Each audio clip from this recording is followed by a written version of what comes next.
आप सभी को जय मसीह की। आराधना भवन बहेरा में आपका स्वागत है। आज का संदेश है, अपनी आंखें यीशु की ओर लगाओ। आमीन, हालेलुया। मरकुस रचित सुसमाचार उसका 1 अध्याय से आज हम अध्ययन करेंगे। अंत के दिनों के शोर शराबे और उत्साह से भरे दिनों में थोड़ा समय निकालें और परमेश्वर के चरणों में शांत होकर बैठ जाएं। हालेलुया। ताकि आने वाले दिनों में वह हमारे मार्ग को प्रशस्त करें। हालेलुया। क्या इन अंतिम दिनों में परमेश्वर हमारे नासवान संसार से कुछ कहना चाहते हैं? हाँ, वह हमसे कुछ कहना चाहते हैं। वह हमसे कहना चाहते हैं कि यह है मेरा प्रिय पुत्र है, इसकी सुनो। हालेलुया।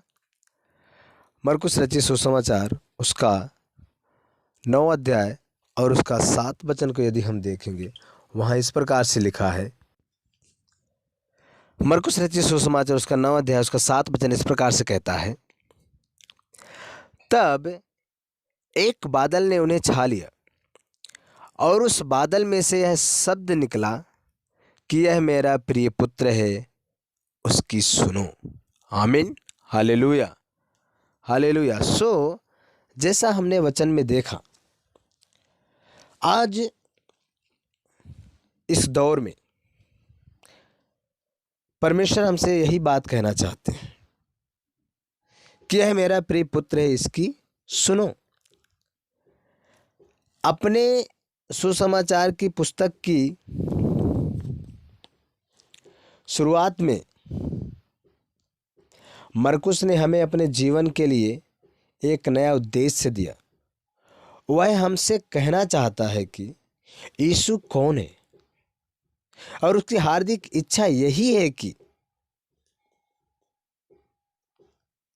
हम यीशु को पहचानें और अपनी दृष्टि उसकी ओर लगाएं, उसकी ओर जिसके विषय पुराने नियम के अनेकों पद भविष्यवाणी करते हैं। Hallelujah, hallelujah, hallelujah. मरकुस रचित सुसमाचार उसका 1 अध्याय उसका हम 2 और 3 वचन जब पढ़ते हैं, वहाँ इस प्रकार से लिखा है। मरकुस रचित सुसमाचार उसका 1 अध्याय उसका 2 और 3 वचन कहता है, जैसे यशा भविष्यवक्ता की पुस्तक में लिखा है, देख मैं अपने दूत को तेरे आगे भेजता हूँ, जो तेरे लिए मार्ग सुधारेगा। 3 वचन कहता है, जंगल में एक पुकारने वाले का शब्द सुनाई दे रहा है कि प्रभु का मार्ग तैयार करो और उसकी सड़कें सीधी करो। Hallelujah, hallelujah. हम इस बात को देख पा रहे हैं, उसकी और जिसके विषय यूहन्ना ने प्रचार किया। 4 से लेकर के 8 वचन तक यदि हम देखते हैं, वहाँ इस प्रकार से लिखा है, यूहन्ना आया जो जंगल में बपतिस्मा देता और पापों की क्षमा के लिए मन फिराव के बपतिस्मा का प्रचार करता था, और सारी यहूदिया देश के और यरूशलेम के सब रहने वाले निकलकर उसके पास गए और अपने पापों को मानकर यरदन नदी में उससे बपतिस्मा लिया। यूहन्ना ऊँट के रोम का वस्त्र पहने और अपनी कमर में चमड़े का पटुका बांधे रहता था और टिड्डियाँ और बनमधु खाया करता था, और यह प्रचार करता था कि मेरे बाद वह आने वाला है जो मुझसे शक्तिमान है, मैं इस योग्य नहीं कि झुककर उसके जूतों का बंध खोलूं। मैंने तो तुम्हें पानी से बपतिस्मा दिया है, पर वह तुम्हें पवित्र आत्मा से बपतिस्मा देगा। आमीन, हालेलुया, हालेलुया। उसकी ओर जिसके लिए स्वयं परमेश्वर ने अपनी स्वीकृति प्रदान की। हालेलुया। अब ये यदि 9 वचन से लेकर 11 वचन तक हम देखते हैं मरकुस 1 का, वहाँ इस प्रकार से लिखा है, उन दिनों में यीशु ने गलील के नासरत से आकर यरदन में यूहन्ना से बपतिस्मा लिया, और जब वह पानी से निकलकर ऊपर आया तो तुरंत उसने आकाश को खुलते और आत्मा को कबूतर की नाई अपने ऊपर उतरते देखा, और यह आकाशवाणी हुई कि तू मेरा प्रिय पुत्र है, तुझसे मैं प्रसन्न हूँ। Hallelujah, hallelujah. आखिर यह यीशु कौन है? वह हमारे विश्वास का कर्ता है। हालेलुया। हम इस बात को जान लें कि प्रभु यीशु मसीह हमारे विश्वास का कर्ता है।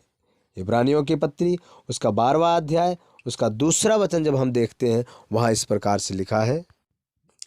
इब्रानियों की पत्री उसका 12वां अध्याय उसका 2 वचन, और विश्वास के कर्ता और सिद्ध करने वाले यीशु की ओर ताकते रहें, जिसने उस आनंद के लिए जो उसके आगे धरा था, लज्जा की कुछ चिंता न करके क्रूस का दुख सहा और सिंहासन पर परमेश्वर के दाहिने जा बैठा। Hallelujah, hallelujah.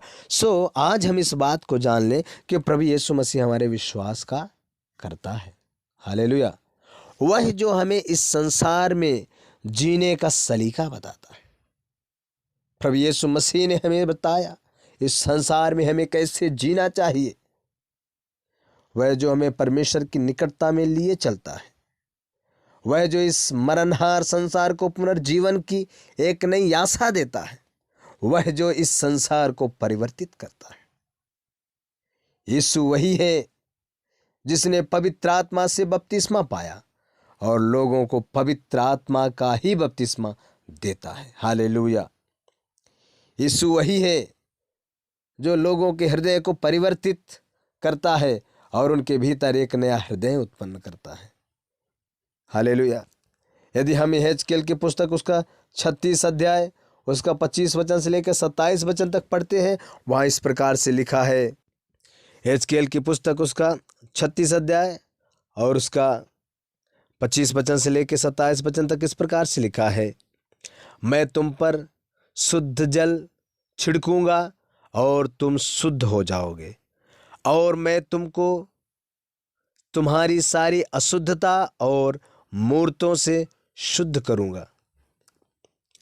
मैं तुमको नया मन दूंगा और तुम्हारे भीतर नई आत्मा उत्पन्न करूंगा, और तुम्हारी देह में से पत्थर का हृदय निकालकर तुमको मांस का हृदय दूंगा, और मैं अपना आत्मा तुम्हारे भीतर देकर ऐसा करूंगा कि तुम मेरी विधियों पर चलोगे और मेरे नियमों को मानकर उनके अनुसार करोगे। आमीन, हालेलुया।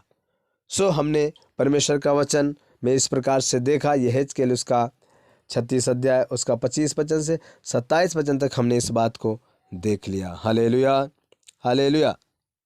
दाऊद के भजनों का सार और पुराने नियम के असंख्य विश्वासियों के विश्वास का आधार यीशु जो परमेश्वर का पुत्र है, जिसने शैतान और मृत्यु पर विजय पाई।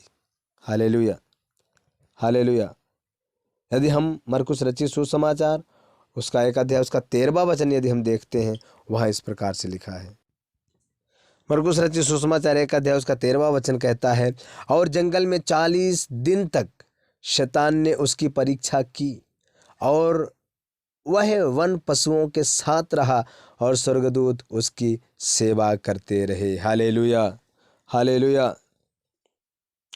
मरकुस हमें इस बात का संकेत देता है कि यीशु की विजय परमेश्वर के सामर्थ्य को प्रदर्शित नहीं करती, क्योंकि परमेश्वर के सामर्थ्य की तुलना उकाबों से की गई है, परंतु यीशु के ऊपर कबूतर की नाई उतरती। परमेश्वर की सामर्थ्य इस बात की गवाही देती है कि अब परमेश्वर लोगों को मारकर नहीं, परंतु उन्हें एक नया जीवन देकर उनके मध्य अपने अस्तित्व को प्रकट करेगा। Hallelujah, hallelujah. भजन संहिता उसका 74 अध्याय उसका 19 वचन जब हम देखते हैं, वहाँ इस प्रकार से लिखा है।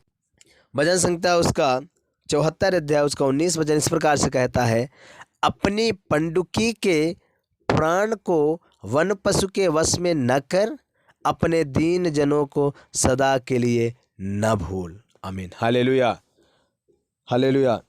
सो भजन संहिता उसका 74 अध्याय उसका 19 वचन में हमने इस बात को देखा, और यीशु का क्रूस इस बात को प्रदर्शित करेगा कि परमेश्वर की शांति अब इस अशांत और विद्रोही संसार पर अपना साम्राज्य स्थापित करने पर है। हालेलुया। मरकुस के सुसमाचार का शुरुआती अंश हमें एक नई आशा, एक नया जीवन और एक नई शुरुआत देता है कि हम परमेश्वर के स्वरूप में अंश अंश करके बदलें और वह भक्तिमय जीवन जिए जिसके लिए परमेश्वर ने हमें सृजा है। परमेश्वर से प्रार्थना करें कि वह आपको एक नया संकल्प लेने को प्रोत्साहित करे कि आप उसकी अपेक्षा के अनुरूप जीवन व्यतीत करें। Hallelujah, hallelujah. सो परमेश्वर के प्रियो, आज मैं इस बात को आपसे कहना चाहता हूँ कि अपनी आंखें यीशु की ओर लगाएं, ना कि संसार की ओर। सिर्फ यीशु को आप देखें, संसार को ना देखें कि संसार क्या कर रहा है। संसार जैसा चलता है वैसा ना चले, संसार जैसा करता है वैसा ना करें। आप यीशु की ओर ताकते रहें, जैसा हमने इब्रानियों 12 अध्याय उसका 2 वचन में पढ़ा है कि वो हमारे विश्वास का करता है। उसकी ओर हम ताकें और हमारा विश्वास बढ़ता जाए। हालेलुया। सो प्रभु इस वचन के द्वारा आप सबों को आशीष दे। जय मसीह की।